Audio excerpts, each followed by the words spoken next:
دنیا بدله شوې ده او هر څه د آرټیفیشل انټیلیجنس او انلاین او مطلب هغه د لاس خپو هغه روزګارونه ودرېدلي دي. هغه ځوانان چې هغې د آرټ اینډ ډیزاین سره منسلک دي هغې څنګه کولی شي چې د دغه انټرنیټ د لارې یا انلاین په آرټ کې خپلې پیسې وګټي او خپل ژوند روان کړي. کوم ماشومان دي او که فرض کړه کمیونیکیشن سکل یې ښي ویلی شي انګلیش ویلی شي نو په ویب سایټ دی فریلانس دی افورک دی او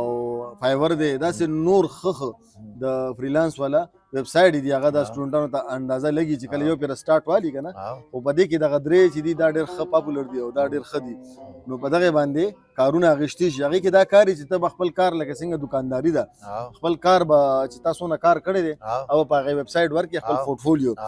هغه به هغې باندې پرتی کلاینټ چې راشي نو هغې وګوري سرچ وکړي چې لکه زما کم زه کم سیز جوړوم یعنی په انلاین دکان کې د هغه آرټ پروت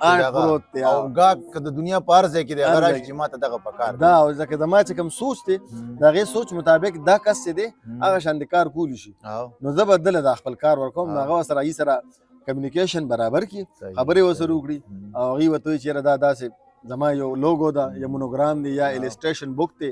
او دا ما ته کول پکار دی او د دې دونه ډالر دي نو ماشاءالله زمونږ چې کم کسانو ته پته د دې باره کې نو هغې ډېر ښې ډالر ډېر ښې پیسې وګټل ډېر ښې پروجیکټ ما خپل ځاني چې کله کوم وخت اسلام آباد کې وم انشا کې ما ټیچنګ کولو ورسره ما یو افس جوین کړو زما یو ملګرو هغې به خپل کارونه اخیسته نو هغې به انلاین کارونه هم اخیسته په انلاین کارونو کې ټول السټریشن بک وو د ماشومانو